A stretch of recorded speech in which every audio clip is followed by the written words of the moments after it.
one of the things that I think people, with the sort of emergence of technology in golf, have really got into is data.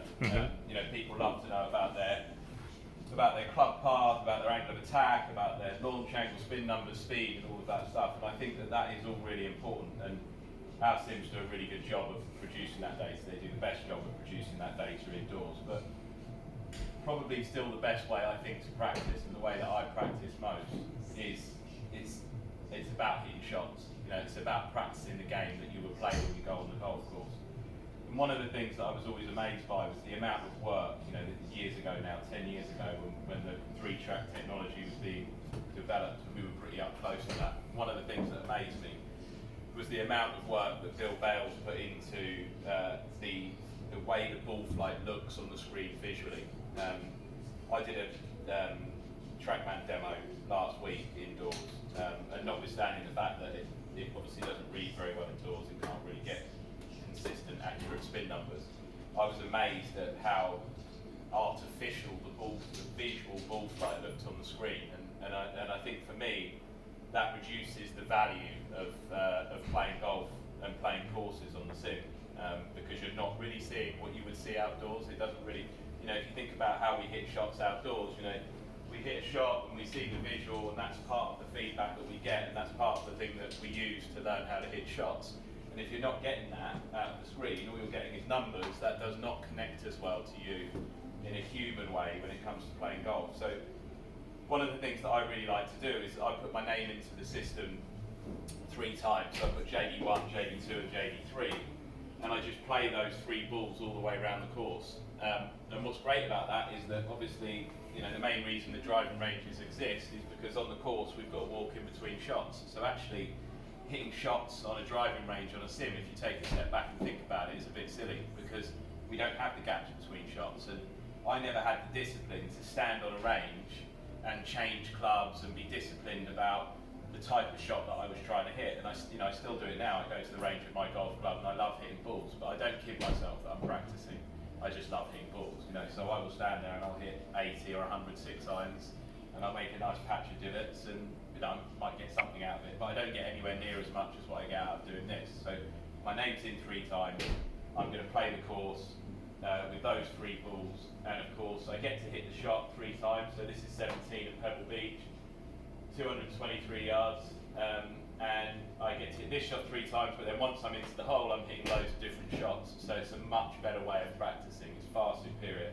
Probably one of the best things that the simulator gives us. I'm going to show you loads of ways to practice on the sim, but I'd say this is my favourite way to practice.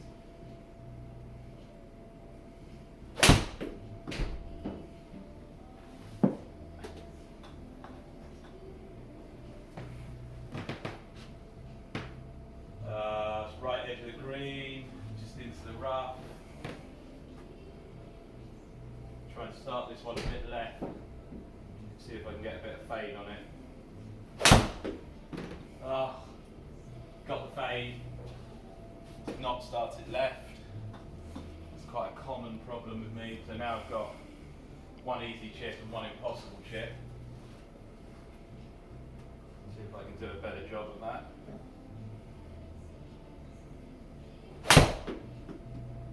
That could be, still didn't quite start it left enough.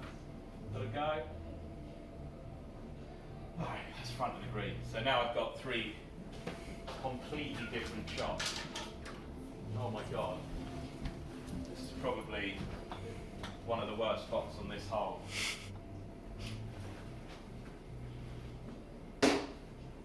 This is a 38-yard kind of lob shot. I've got no green to work with really.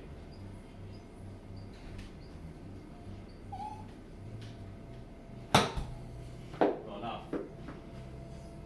Oh, it is enough. Okay. Pretty happy with that. I've got it on 12-foot gimmies. I do that quite a lot. Probably shouldn't, but just when I'm practicing, I mean, hand on heart, I think that it's not that the putting isn't good on the sim. Like when we're playing matches and stuff against each other, the putting is a completely relevant part of the match. But I don't necessarily feel that I get value that transfers to my game on the course from putting on the sim. So that's probably why I have it on 12-foot gimmies. Or I shouldn't say I don't get value, I don't get as much value, it's probably the better way of putting it. So, what have I got now? So this is now very tricky. So this is ball above feet. So I've got to aim right. Got a little bit of green to work with. Oh, knife. Oh. Oh, that's embarrassing.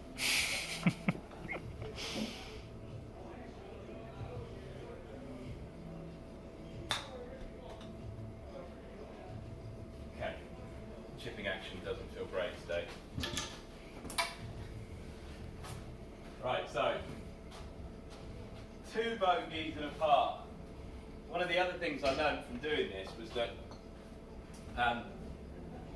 the same you on the same day playing the same course at exactly the same time. I reckon I have a 12 shot spread if I was playing 3 rounds on the same day, the same meet. So it goes to show when you go out and play a round of golf and you think that you're going to completely control the outcome of the score, that's a total illusion. The only thing you can do is kind of go out there and hit the shots and see what happens, which is big. That's kind of a big lesson for me.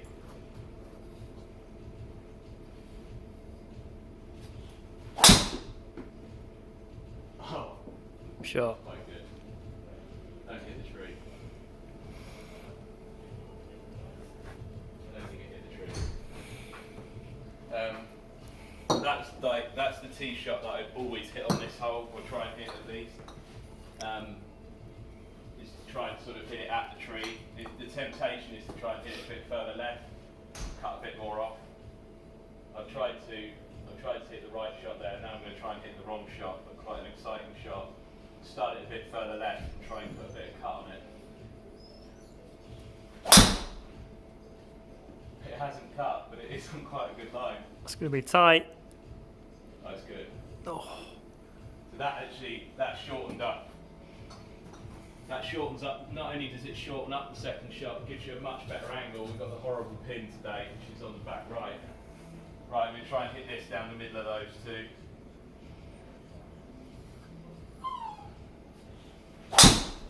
That was not helpful, Hogan. Quite good, it's not as well hit. Probably run a bit, start a bit lower.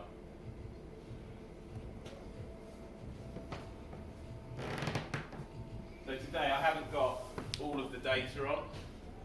I've only got to click one arrow and I have all the spin numbers and everything on those shots. So it's not so much that we're saying the data doesn't have value, it's just that it can be a real distraction from the stuff that really matters, which when it comes down to it is being able to hit shots on the golf course.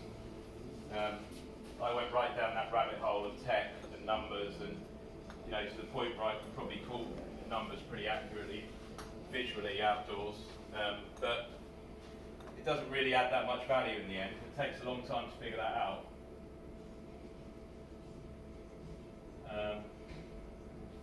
257.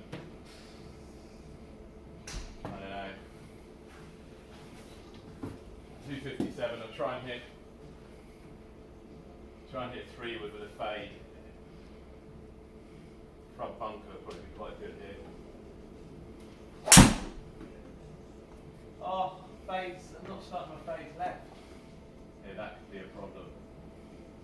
Oh, that is just. See, that's what I should be learning. I should be learning a little bit of course management, but it doesn't seem to be happening.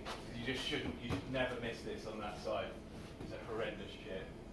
I'm going to switch to the 5 wood. This is a bit closer, sort of 245.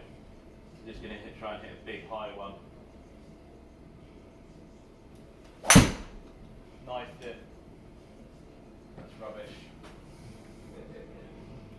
Necky bottom. It's kind of done the distance, but again, it's the wrong side. Quite annoying. Okay, this was the good one. So you can see here, because I'm on the left, this one's perfect. because I'm on the left, I've actually got a line into the pin. I don't really need to mess around with the bunker too much. 230, I'm going to hit, see if I can get there with a 3 iron. But this is now just a stock shot.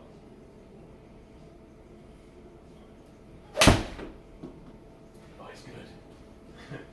Shot. Could be big.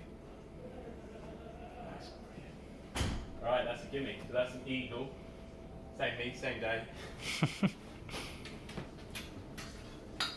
See if I can muster something out of these other two.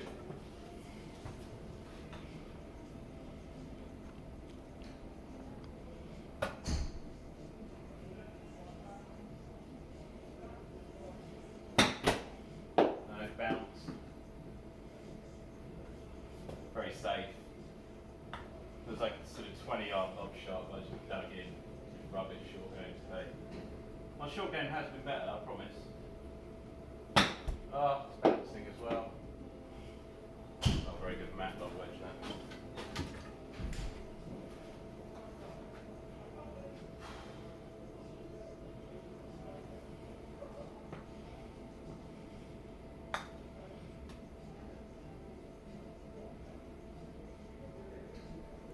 That's why I use the gimme.